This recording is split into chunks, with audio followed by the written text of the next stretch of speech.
I think 12 months ago or 18 months ago, being AI curious and playing around with ChatGPT and kind of using it to soundboard your ideas was sufficient.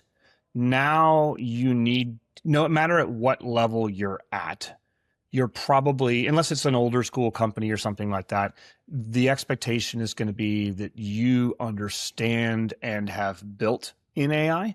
And I think Mm-hmm. that's a very, for people, I talk to a lot of people, and like crossing that Claude code hurdle is hard. Wade at Zapier was great.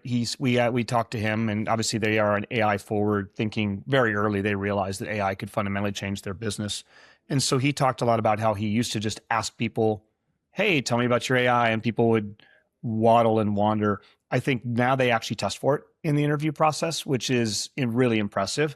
I heard, for me, the questions I ask of people, maybe one click below me, but I think it's starting to filter up. It used to be I would ask executives like 3 or 4 years ago, can you pull your own data? That was kind of my proxy for, you're not sitting there waiting for some team to show up and do your data for you. You can explore and ask questions. And I think that was something that even before AI, I was asking for. Now, I heard this question from somebody, I think it was on our podcast, where they said, if you can't point to your GitHub repository, I am going to question your AI skill set.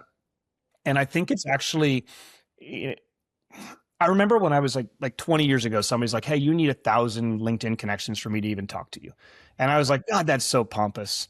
And then I was like, "Okay, I understand, right?" And I think similarly over the last 4 months, I have crossed that barrier myself, where I'm coding, shipping apps, using Claude Code, and I know what GitHub is. I know how to pull. I Yeah. know how to pull. I know what deployments are. I understand all this stuff. And so it is a foreign language. It's very difficult to get across the hurdle. Happy to even go a little bit tactical in terms of how people do. But I think that's where I'm seeing it go. I'm seeing more and more senior executives go into interview with CEOs.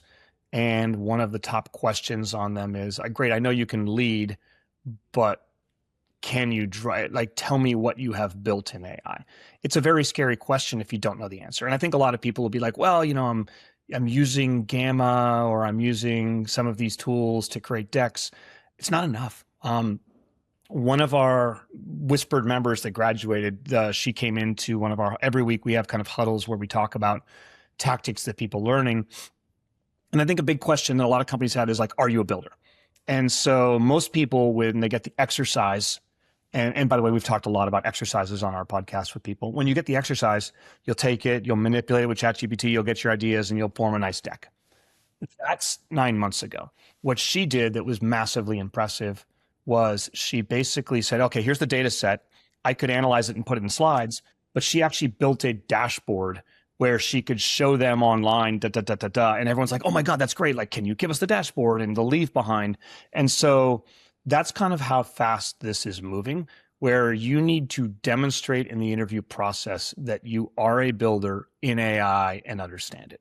Now, you don't need to, as an executive, to be building every day, but damn, you need to be deep into it. So if you take that, can you pull your own data analogy, take that to AI, and you need to be able to have that fluency to be a part of the discussions around AI. Yeah, and I think something super important is even understanding like the scope of what's possible Yeah. with it, because if you don't have that knowledge, then you can't, even filter that down to your team of like knowing like, hey, we can actually pull in all of this data and then create this process. And if you're just still in like the chat GPT, like custom GPTs, like you're still going to have to like upload all the transcripts manually and like do it that way. So I think, yeah, it's evolving so rapidly.